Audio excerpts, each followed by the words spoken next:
Smart ശ്രീയുടെ online ക്ലാസ്സിലേക്ക് എല്ലാവർക്കും സ്വാഗതം. നമ്മുടെ ഇന്നത്തെ ക്ലാസ് ഇക്കണോമിക്സ് ആണ്. ഇക്കണോമിക്സിൻ്റെ ഇൻട്രൊഡക്ഷനാണ് നമ്മളിന്ന് തുടങ്ങുന്നത്. ഇപ്പം എന്താണ് ഇക്കണോമിക്സ് അല്ലെങ്കിൽ സാമ്പത്തിക ശാസ്ത്രം? എന്താണ് സാമ്പത്തിക ശാസ്ത്രം?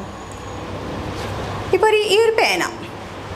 ഈ പേന ഉത്പാദിപ്പിക്കുന്നത് തൊട്ട് ഉൽപ്പാദനം കഴിഞ്ഞ് എന്ത് വേണം? ഇനി വിതരണം അല്ലേ, ഡിസ്ട്രിബ്യൂഷൻ. അത് കഴിഞ്ഞിട്ട് എന്താണ് കൺസംഷൻ. ഇപ്പം ഞാനിത് ഉപയോഗിക്കുന്നു.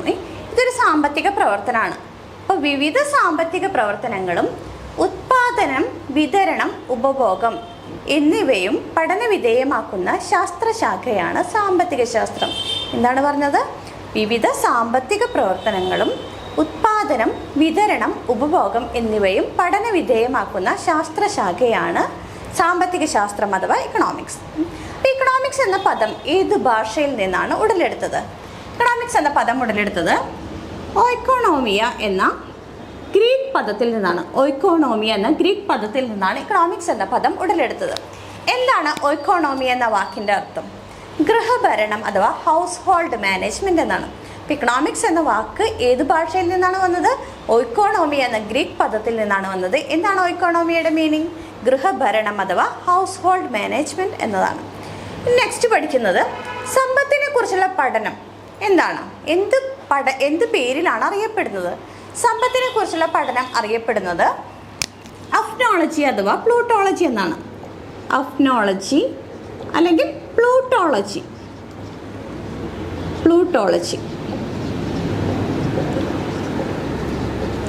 സമ്പത്തിനെ കുറിച്ചുള്ള പഠനമാണ് അഫ്നോളജി അഥവാ പ്ലൂട്ടോളജി.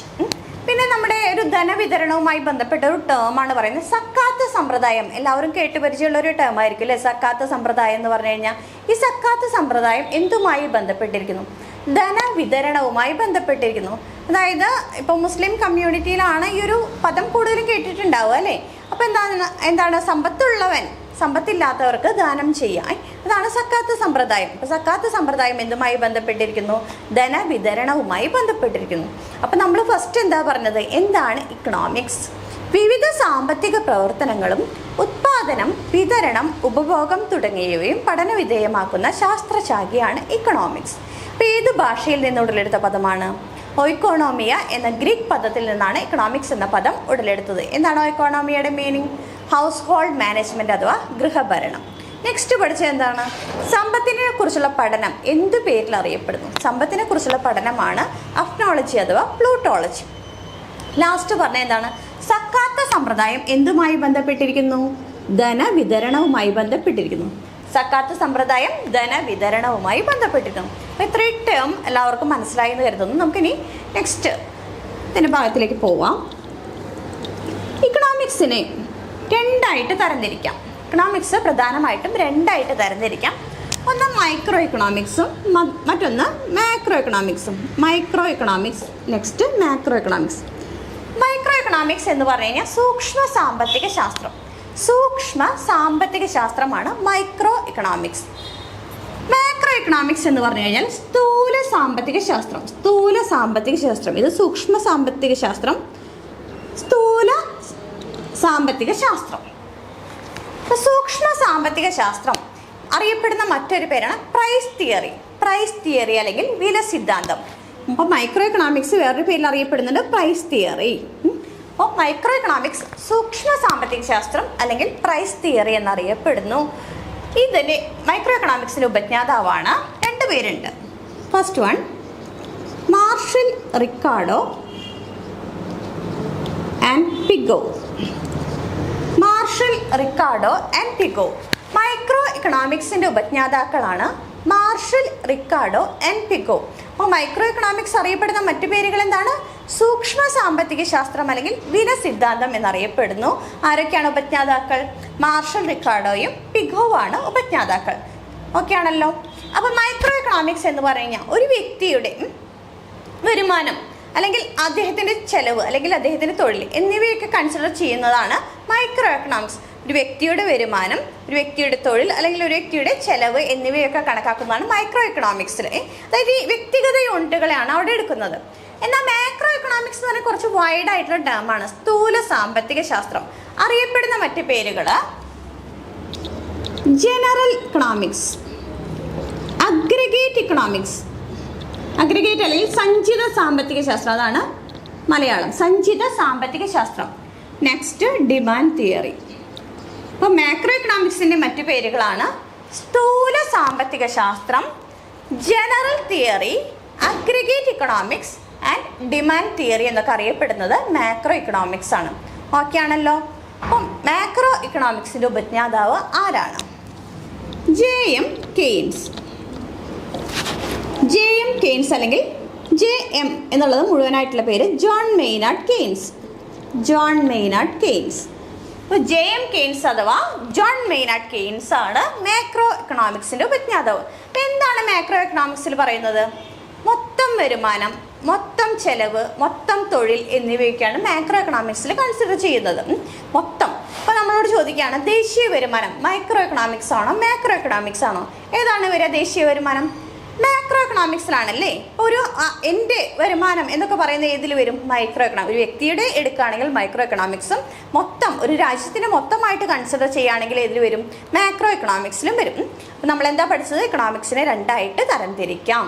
ഒന്ന് മൈക്രോ എക്കണോമിക്സും മാക്രോ എക്കണോമിക്സും. മൈക്രോ എക്കണോമിക്സ് എന്ത് പേരിൽ അറിയപ്പെടുന്നത്? മലയാളത്തിൽ പറയുമ്പോൾ സൂക്ഷ്മ സാമ്പത്തിക ശാസ്ത്രം. മറ്റൊരു പേരാണ് പ്രൈസ് തിയറി. അതിൻ്റെ ഉപജ്ഞാതാക്കൾ ആരൊക്കെയാണ്? മാർഷൽ റിക്കാർഡോയും പിഘവുമാണ് ഉപജ്ഞാതാക്കൾ. ഈ മാക്രോ എക്കണോമിക്സ് അറിയപ്പെടുന്ന പേരാണ് സ്ഥൂല സാമ്പത്തിക ശാസ്ത്രം, ജനറൽ തിയറി, അഗ്രിഗേറ്റ് ഇക്കണോമിക്സ് അല്ലെങ്കിൽ ഡിമാൻഡ് തിയറി എന്നൊക്കെ അറിയപ്പെടുന്നത് സ്ഥൂല സാമ്പത്തിക ശാസ്ത്രമാണ്.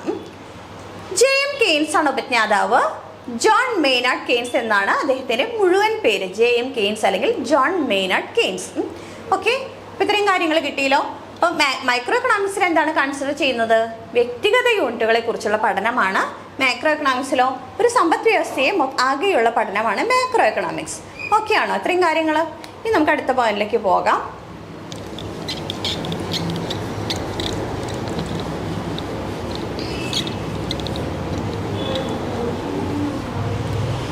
ഈ ജോൺ മെയ്നാർഡ് കെയ്ൻസിനെ കുറിച്ച് എക്സ്ട്രാ 2-3 കാര്യങ്ങളും കൂടി പഠിക്കാനുണ്ട്. അദ്ദേഹമാണ് കെയ്നേഷ്യൻ ഇക്കണോമിക്സിൻ്റെ ഉപജ്ഞാതാവ്. കെയ്നേഷ്യൻ ഇക്കണോമിക്സിൻ്റെ ഉപജ്ഞാതാവ് ജോൺ മെയ്നാർഡ് കെയ്ൻസ് ആണ്. എന്താണ് കെയ്നേഷ്യൻ ഇക്കണോമിക്സ്? സർക്കാരിൻ്റെ ഇടപെടൽ ഒരു സമ്പദ് വ്യവസ്ഥയെ സുസ്ഥിരമാക്കും എന്നാണ് കെയ്നേഷ്യൻ ഇക്കണോമിക്സ് എന്നുകൊണ്ട് ഉദ്ദേശിക്കുന്നത്. അപ്പോൾ കെയ്നേഷ്യൻ ഇക്കണോമിക്സിൻ്റെ ഉപജ്ഞാതാവ് ആരാണ്? ജോൺ മെയ്നാർഡ് കെയ്ൻസ് ആണ്. ജോൺ മെയ്നാർഡ് കെയ്ൻസ് ആണ് കെയ്നേഷ്യൻ ഇക്കണോമിക്സിൻ്റെ ഉപജ്ഞാതാവ്. അദ്ദേഹത്തിന് 2 പ്രധാനപ്പെട്ട പുസ്തകങ്ങളുണ്ട്.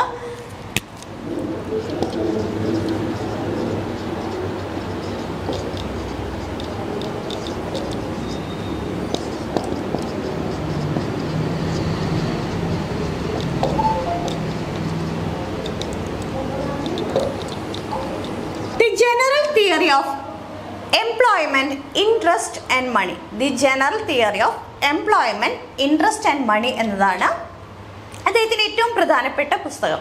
രണ്ടാമത്തെ പുസ്തകമാണ് സമാധാനത്തിൻ്റെ സാമ്പത്തിക പ്രത്യാഘാതങ്ങൾ. സമാധാനത്തിൻ്റെ സാമ്പത്തിക പ്രത്യാഘാതങ്ങൾ.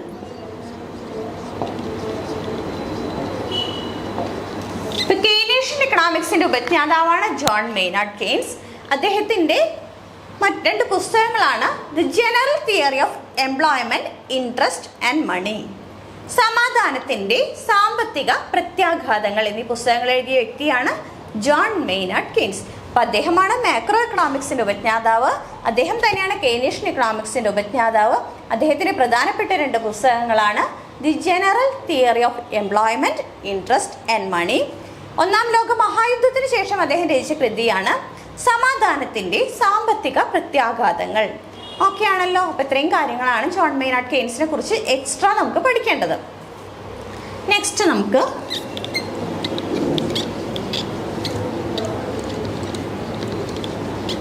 മറ്റൊരു സാമ്പത്തിക ശാസ്ത്രത്തിനെ കുറിച്ച് പഠിക്കാം.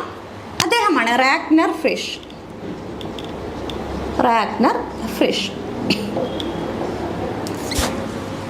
നമ്മളിപ്പോൾ 2 തരത്തിലുള്ള ഇക്കണോമിക്സ് ഉണ്ടെന്ന് പറഞ്ഞു. ഒന്ന് മൈക്രോ എക്കണോമിക്സും മറ്റൊന്ന് മാക്രോ എക്കണോമിക്സും. ഈ മൈക്രോ എക്കണോമിക്സും മാക്രോ എക്കണോമിക്സ് എന്നീ പദങ്ങൾ ആദ്യമായി ഉപയോഗിച്ച വ്യക്തി ആരാണ്? ആ 2 ടേമും നമുക്ക് തന്നത് എന്ന് ചോദിച്ചു കഴിഞ്ഞാൽ റാഗ്നർ ഫ്രിഷ് എന്ന സാമ്പത്തിക ശാസ്ത്രജ്ഞനാണ്. അപ്പോൾ മൈക്രോ എക്കണോമിക്സ്, മാക്രോ എക്കണോമിക്സ് എന്നീ പദങ്ങൾ ആരാണ് ആദ്യമായി ഉപയോഗിച്ചത്? റാഗ്നർ ഫ്രിഷ് ആണ്. അദ്ദേഹം വളരെ അധികം ഇമ്പോർട്ടൻ്റ് ആയിട്ടുള്ള ഒരു ഇക്കണോമിസ്റ്റ് തന്നെയാണ്. കാരണം നമുക്കറിയാം നൊബേൽ പ്രൈസിനെ കുറിച്ചല്ലേ. നൊബേൽ പ്രൈസ് പല വിഭാഗങ്ങൾക്ക് കൊടുക്കുന്നുണ്ട് അല്ലേ. സമാധാനം, സാമ്പത്തികം, പിന്നെ ഏതാണ്, വൈദ്യശാസ്ത്രം, സാഹിത്യം, ഭൗതികശാസ്ത്രം, രസതന്ത്രം, ഇങ്ങനെയുള്ള ഇത്തരം വിഷയങ്ങൾക്കാണ് നൊബേൽ പ്രൈസ് കൊടുക്കുന്നത്. ആദ്യമായിട്ട് 1901 കൊടുത്തു തുടങ്ങി. പക്ഷേ അന്ന് ഇക്കണോമിക്സിന് സാമ്പത്തിക നോബൽ കൊടുത്തു തുടങ്ങിയിട്ടുണ്ടായിരുന്നില്ല. മറ്റുള്ള വിഷയങ്ങൾക്ക് കൊടുത്തു തുടങ്ങിയിരുന്നു. ആദ്യമായിട്ട് സാമ്പത്തിക നോബൽ കൊടുത്തു തുടങ്ങിയപ്പോൾ ഇക്കണോമിക്സ് എന്നുള്ളൊരു വിഷയം അതിൽ ഉൾപ്പെടുത്തിയിട്ടുണ്ടായിരുന്നില്ല. ഇക്കണോമിക്സിന് സാമ്പത്തിക നോബൽ ആദ്യമായി ഏർപ്പെടുത്തിയത് 1969 1969. ഒരുപാട് ഇമ്പോർട്ടൻ്റ് ആയിട്ടുള്ള ഇവൻറ്റ്സ് നടന്നിട്ടുള്ള ഒരു വർഷമാണ്. നമ്മൾ പി എസ് സി പഠിക്കുന്നവരെ സംബന്ധിച്ച് 1969 ISRO രൂപീകൃതമായ വർഷം വളരെ ഇമ്പോർട്ടൻ്റ് ആണ്. 1969 അതേ വർഷമാണ് സാമ്പത്തിക ശാസ്ത്രത്തിന് നൊബേൽ പ്രൈസ് കൊടുത്തു തുടങ്ങിയത്.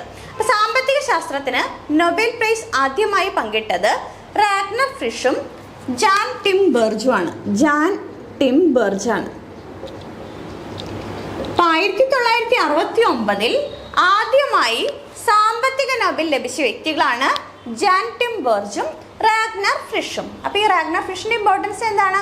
Micro economics and macro economics എന്നീ പദങ്ങൾ ആദ്യമായി ഉപയോഗിച്ച വ്യക്തിയാണ് റാഗ്നർ ഫ്രിഷ്. 1969 ജാൻ ടിം ബെർജിനൊപ്പം സാമ്പത്തിക നോബൽ പങ്കിട്ട വ്യക്തിയാണ്. ഓക്കെ ആണോ? ഇത്രയും കാര്യങ്ങൾ നമ്മൾ എന്തൊക്കെയാണ് പറഞ്ഞത്? ഫസ്റ്റ് പറഞ്ഞു എന്താണ് ഇക്കണോമിക്സ്. വിവിധ സാമ്പത്തിക പ്രവർത്തനങ്ങളും ഉത്പാദനം, വിതരണം, ഉപഭോഗം തുടങ്ങിയവയും പഠന വിധേയമാക്കുന്ന ശാസ്ത്രശാഖയാണ് ഇക്കണോമിക്സ്. ഇക്കണോമിക്സ് എന്ന പദം ഏത് ഭാഷയിൽ നിന്ന് ഉടലെടുത്തു?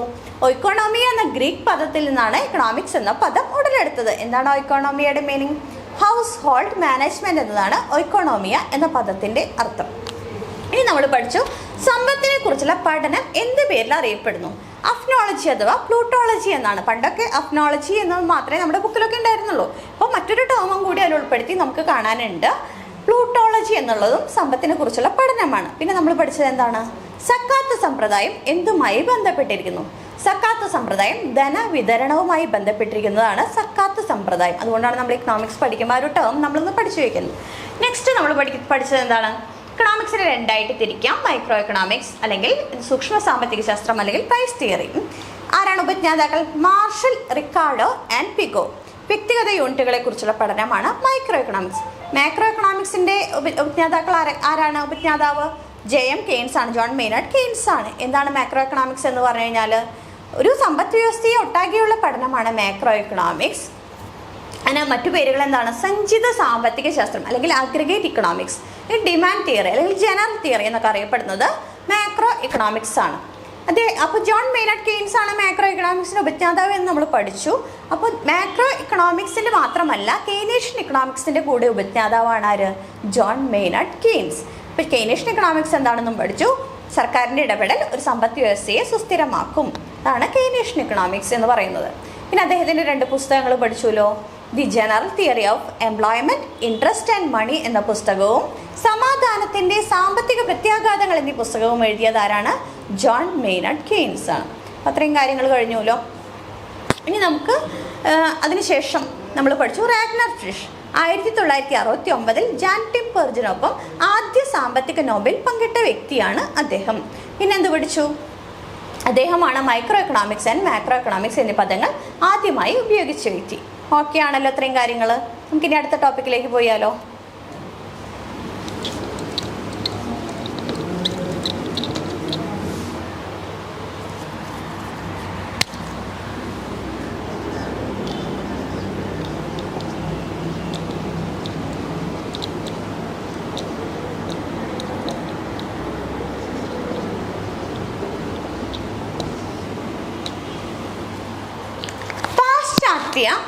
സാമ്പത്തിക ശാസ്ത്ര ചിന്തകൾ. പാശ്ചാത്യ സാമ്പത്തിക ശാസ്ത്രം. അപ്പോൾ പാശ്ചാത്യരുടെ ഒരുപാട് പാശ്ചാത്യരായിട്ടുള്ള എക്കണോമിസ്റ്റുകൾ എന്തൊക്കെയാണ് സാമ്പത്തിക ശാസ്ത്രത്തെക്കുറിച്ച് പറഞ്ഞിരിക്കുന്നത്? അപ്പോൾ അതിലെന്തൊക്കെയാണ് നമുക്ക് പഠിക്കേണ്ടതെന്ന് നോക്കാം. ഫസ്റ്റ് തന്നെ നമ്മൾ പഠിക്കുന്നത് ആഡം സ്മിത്ത്.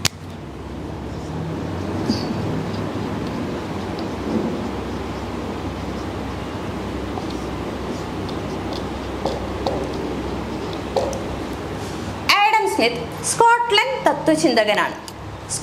തത്വചിന്തകനാണ്. Adam Smith. സാമ്പത്തിക ശാസ്ത്രത്തിൻ്റെ പിതാവാണ് ആഡം സ്മിത്ത്. ആധുനിക സാമ്പത്തിക ശാസ്ത്രത്തിൻ്റെ പിതാവ് എന്നറിയപ്പെടുന്നത് ആഡം സ്മിത്താണ്. അപ്പം അദ്ദേഹം പറഞ്ഞത് സമ്പത്തിനെ കുറിച്ചുള്ള പഠനമാണ് സാമ്പത്തിക ശാസ്ത്രം. അദ്ദേഹം വളരെ ഫ്ലെക്സിബിൾ ആയിട്ടുള്ളൊരു ഡെഫിനേഷനാണ് കൊടുത്തിരിക്കുന്നത് അല്ലേ, വളരെ എളുപ്പത്തിൽ നമുക്ക് പഠിക്കാൻ പറ്റുന്നത്. സമ്പത്തിനെ കുറിച്ചുള്ള പഠനമാണ് സാമ്പത്തിക ശാസ്ത്രം എന്ന് അഭിപ്രായപ്പെട്ട വ്യക്തിയാണ് ആഡം സ്മിത്ത്. അദ്ദേഹമാണ് ആധുനിക സാമ്പത്തിക ശാസ്ത്രത്തിൻ്റെ ഉപജ്ഞാതാവ്. ഓക്കെ ആണല്ലോ. അപ്പോൾ സമ്പത്തിനെ കുറിച്ചുള്ള പഠനമാണ് സാമ്പത്തിക ശാസ്ത്രം. അപ്പോൾ സാമ്പത്തിക ശാസ്ത്രത്തിന് വ്യക്തമായ അടിത്തറ പാകിയ ശാസ്ത്രജ്ഞൻ ആരാന്ന് ചോദിച്ചു കഴിഞ്ഞാൽ ആഡം സ്മിത്ത് ആണ്. അപ്പോൾ സമ്പത്തിനെ കുറിച്ചുള്ള പഠനമാണ് സാമ്പത്തിക ശാസ്ത്രം എന്ന് അഭിപ്രായപ്പെട്ടു. ആധുനിക സാമ്പത്തിക ശാസ്ത്രത്തിൻ്റെ പിതാവാണ് അദ്ദേഹം. ഇനി നമുക്ക് പഠിക്കാനുള്ള അദ്ദേഹത്തെക്കുറിച്ച് അദ്ദേഹത്തിൻ്റെ പ്രസിദ്ധമായിട്ടുള്ള സിദ്ധാന്തമാണ് ലെസേ ഫെയർ സിദ്ധാന്തം. ലെസേ ഫെയർ സിദ്ധാന്തം. ഓക്കെ, ഇപ്പം എന്താണ് ലെസേ ഫെയർ സിദ്ധാന്തം? സാമ്പത്തിക പ്രവർത്തനങ്ങളിൽ സർക്കാരിൻ്റെ ഇടപെടൽ ചുരുക്കണമെന്നും വ്യക്തികൾക്ക് സ്വാതന്ത്ര്യം കൂടുതൽ നൽകണമെന്നും പ്രതിപാദിക്കുന്ന സിദ്ധാന്തമാണ് ലെസേ ഫെയർ സിദ്ധാന്തം. അപ്പോൾ നമുക്കറിയാം, നമ്മുടെ നാട്ടിൽ ഇപ്പോൾ എന്ത് ബിസിനസ് തുടങ്ങണമെങ്കിലും നമുക്ക് സർക്കാരിൻ്റെ അനുമതി കിട്ടണം അല്ലേ, പെർമിഷൻ കിട്ടണം, ലൈസൻസ് കിട്ടണം. അപ്പോൾ അതിനായിട്ട് ഒരുപാട് പ്രൊസീജിയേഴ്സ് ഉണ്ട്. അപ്പോൾ ഇത് നമുക്ക് എന്ത് തുടങ്ങണമെങ്കിലും ഇങ്ങനെ ഒരുപാട് പ്രൊസീജിയേഴ്സ് ഫോളോ ചെയ്യേണ്ടി വരികയാണ്. അപ്പോൾ അതിനനുസരിച്ച് നമുക്ക് ഒരുപാട് പ്രശ്നങ്ങൾ വരും അല്ലേ.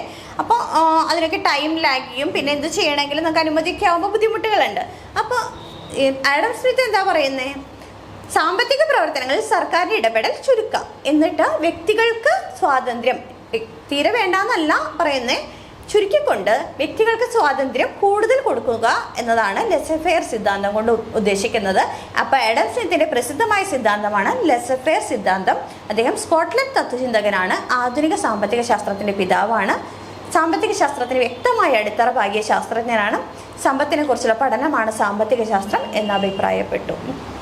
ഇനി അദ്ദേഹത്തിൻ്റെ പ്രസിദ്ധമായിട്ടുള്ള ഒരു കോട്ടുണ്ട്: കശാപ്പുകാരൻ്റെയോ വാറ്റുകാരൻ്റെയോ ബേക്കറിക്കാരൻ്റെയോ ഔദാര്യത്തിൽ നിന്നല്ല നാം അത്താഴം പ്രതീക്ഷിക്കേണ്ടത്, മറിച്ച് സ്വന്തം താല്പര്യങ്ങളോടുള്ള അവരുടെ പരിഗണനയിൽ നിന്നാണ്. അപ്പോൾ ഇദ്ദേഹത്തിൻ്റെ ഒരു പ്രസിദ്ധമായിട്ടുള്ള ഒരു കോട്ടാണ്: കശാപ്പുകാരൻ്റെയോ വാറ്റുകാരൻ്റെയോ ബേക്കറിക്കാരൻ്റെയോ ഔദാര്യത്തിൽ നിന്നല്ല നാം അത്താഴം പ്രതീക്ഷിക്കേണ്ടത്, മറിച്ച് സ്വന്തം താല്പര്യങ്ങളോടുള്ള അവരുടെ പരിഗണനയിൽ നിന്നാണെന്ന് അഭിപ്രായപ്പെട്ടത് ആഡം സ്മിത്ത് ആണ്.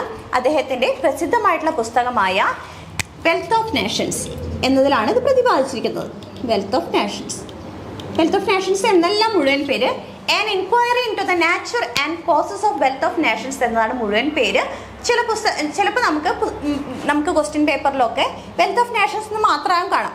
An enquiry into the nature and causes of wealth of nations എന്നതാണ് ഈ പുസ്തകത്തിൻ്റെ മുഴുവൻ പേര്. അതിലുള്ള പ്രധാനപ്പെട്ട ഒരു കോട്ടാണ്: കശാപ്പുകാരൻ്റെയോ വാറ്റുകാരൻ്റെയോ ബേക്കറിക്കാരൻ്റെയോ ഔദാര്യത്തിൽ നിന്നല്ല നാം അത്താഴം പ്രതീക്ഷിക്കേണ്ടത്, മറിച്ച് സ്വന്തം താല്പര്യങ്ങളോടുള്ള അവരുടെ പരിഗണനയിൽ നിന്നാണ്. അദ്ദേഹത്തിന് മറ്റൊരു പുസ്തകം കൂടിയുണ്ട്: the theory of moral sentiments എന്ന പുസ്തകവും ആഡം സ്മിത്തിൻ്റെയാണ്. The theory of moral sentiments. അപ്പോൾ പാശ്ചാത്യ സാമ്പത്തിക ശാസ്ത്ര ചിന്തകരിൽ ആദ്യമായി പഠിച്ചത് ആഡം സ്മിത്തിനെ കുറിച്ചാണ്. അദ്ദേഹം ഏത് നാട്ടുകാരനാണ്? സ്കോട്ട്ലൻഡ് തത്വചിന്തകനാണ്. ആധുനിക സാമ്പത്തിക ശാസ്ത്രത്തിൻ്റെ ഉപജ്ഞാതാവാണ്. സാമ്പത്തിക ശാസ്ത്രത്തിന് വ്യക്തമായ അടിത്തറ പാകിയ ശാസ്ത്രജ്ഞനാണ്. സമ്പത്തിനെ കുറിച്ചുള്ള പഠനമാണ് സാമ്പത്തിക ശാസ്ത്രം എന്ന് അഭിപ്രായപ്പെട്ടു. അദ്ദേഹത്തിന്റെ പ്രസിദ്ധമായ സിദ്ധാന്തമാണ് ലെസേ ഫെയർ സിദ്ധാന്തം. സാമ്പത്തിക പ്രവർത്തനങ്ങളിൽ സർക്കാരിന്റെ ഇടപെടൽ ചുരുക്കിക്കൊണ്ട് വ്യക്തികൾക്ക് സ്വാതന്ത്ര്യം കൂടുതൽ നൽകണമെന്ന് പ്രതിപാദിക്കുന്ന സിദ്ധാന്തമാണ് ലെസേ ഫെയർ സിദ്ധാന്തം. അദ്ദേഹത്തിന്റെ രണ്ട് പ്രധാനപ്പെട്ട പുസ്തകങ്ങളാണ് enquiry into the nature and causes of wealth of nations. Wealth of nations എന്ന കൃതി വളരെ ഇമ്പോർട്ടൻ്റ് ആണ്. മറ്റൊരു പുസ്തകമാണ് the theory of moral sentiments. അദ്ദേഹത്തിന് വെൽത്ത് ഓഫ് നാഷൻസിൽ പ്രതിപാദിച്ചിരിക്കുന്ന ഒരു കോട്ട ഏതാണ്? കശാപ്പുകാരൻ്റെയോ വാറ്റുകാരൻ്റെയോ ബേക്കറിക്കാരൻ്റെയോ ഔദാര്യത്തിൽ നിന്നല്ല നാം അത്താഴം പ്രതീക്ഷിക്കേണ്ടത്, മറിച്ച് സ്വന്തം താല്പര്യങ്ങളോടുള്ള അവരുടെ പരിഗണനയിൽ നിന്നാണ്. ഓക്കെ, ഇത്രയും കാര്യങ്ങൾ ഫോളോ ചെയ്തു എന്ന് കരുതുന്നു. ബാക്കിയുള്ളത് നമുക്ക് അടുത്ത ക്ലാസ്സിൽ കാണാം.